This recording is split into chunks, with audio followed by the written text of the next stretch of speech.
महाविद्यालयीन शिक्षकेतर कर्मचाऱ्यांचे निदर्शने।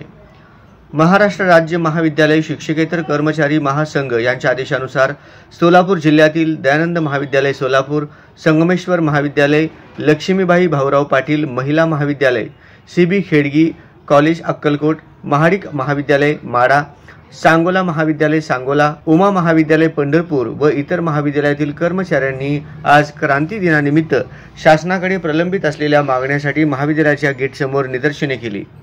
शासनाकडे प्रलंबित असलेल्या मागण्या याप्रमाणे: जुनी पेन्शन योजना लागू करणे, राज्य शासकीय कर्मचाऱ्यांना 10, 20, 30 लाभाची योजना लागू करणे, रिक्त पदाची भरती करणे, नवीन शैक्षणिक धोरण 2020 रद्द करणे आणि पगार प्रत्येक महिन्याच्या 1 तारखेला होण्याबाबत।